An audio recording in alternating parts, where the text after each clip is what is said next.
Hey guys, how's it going? Got another video for you today. Just doing a sort of an overview of my two crawlers here. We've got Frogger over here, which most of you are getting pretty familiar with on my 1.0 tire grip testing videos, where we compare and test all of the different 1.0 tires that are out there. New videos on that every Thursday. If that's something that interests you, there's a link up in the corner there. Yeah, he's a mostly stock C10 SCX24. Unfortunately, I did have to cut my fenders here to fit. Oh, we were testing the Super Swampers here, and clearly those don't fit the best up underneath that stock body, so had to do some cutting. I am probably going to buy another stock body to replace this with after that series is done and over with, because this one I'm planning on keeping sort of more of a trail truck look. This is my FCX24. It's normally a power wagon. I wanted to show you guys what I've got going on with it. Just like Frogger, he's actually mostly stock right now. It's got these Endura brass wheels and the new mud terrain tires, and that's a beautiful setup. The other thing I've got going on is the Endura brass outer portal covers. I did the same ones on all four corners. I didn't get the bigger ones for the rear.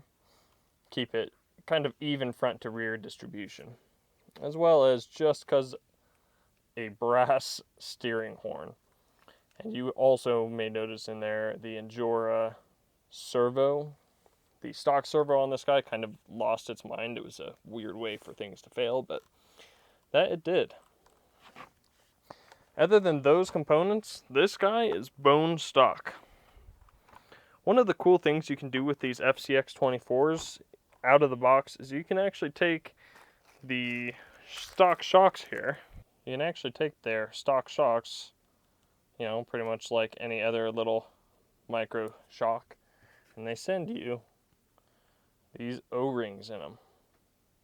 And you can install those and fill these with oil, which I have, as a matter of fact, done on here. Honestly, I'm not much of a shock guy. I haven't done much in the past. I have some of these really old school 35 weight team associated shock fluid. That's actually what I put in there. It's definitely on the heavy side, but that's pretty good for a rock crawler, I think. I don't know anything about that, but it's cool to have them oil filled instead of not. I've also got these little traction boards I 3D printed, stick right there. A couple different styles that I've designed, just messing around with different things. I like little stuff like that, it's fun. Other than that, the main obvious difference being this body here. So this comes on and off in one whole assembly. Some of you may have noticed that this is not your everyday cliffhanger body. I used most of the standard stickers, I added some custom stuff on it as well. More importantly, we've got some fender flares, a little brush guard, and some little catches on the sides. And this is all 3D printed. You can see the general idea here. This is just a prototype. But all of that is 3D printed and designed to take this body and utilize stock mounting holes. 1, 2, 3, 4, 5, 6, and then 7 and 8. Now, I, like most people, had issues with the stock little clips that went through these holes, and you had to kind of like pry them because they were opposite directions. It was kind of a bad system with the Power Wagon body. Looks like it's probably better on something like the new Max Smasher, but as you can see here, I drilled those out and put 3mm by 3mm magnets in them. I drilled it just enough to turn it from a square into a circle big enough to hold those magnets and glued them in place. And I cut the little tabs off the stock body and glued magnets on those as well. And it worked wonderfully. I love the setup.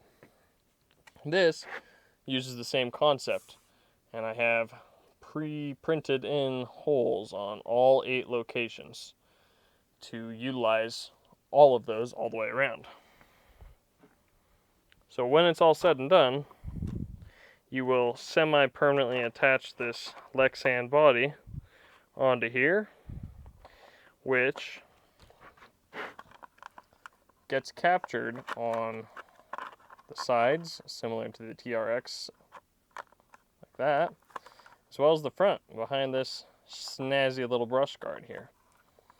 And also gives us some fender flares, which act as fender liners and cover up, obviously I've got some refinement there to do, but it covers up the gross electronics area that's right there behind that shock tower. Makes it far less noticeable. So you semi-permanently attach this onto here, and then you have a standard sort of clipless body mounting system. Just like, not like that because I got the button stuck in there.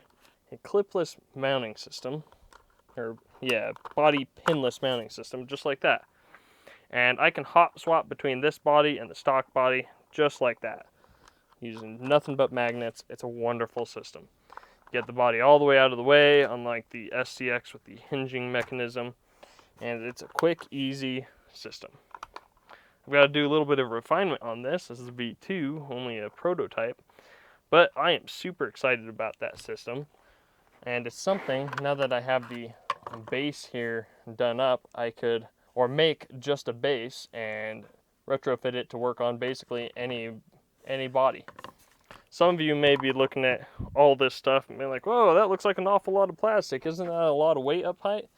Well, not really is the short answer. Yes, this weighs more, obviously, than just this. But it's not that heavy. I'm not going to weigh this one because I accidentally had the settings I had the settings all goofed up. These together weigh less than the stock Power Wagon body. So it's something that's not really going to be an issue. Is it the most ideal for performance? No, obviously not. But to me, totally worth it, and I'm very happy with it. The last thing I did to this actually isn't on the truck itself. Now, most of you know that these come with a hard plastic knob instead of a rubber or a foam one. Well, I fixed that with this. You may recognize this as a stock wheel, albeit painted, from the Power Wagon.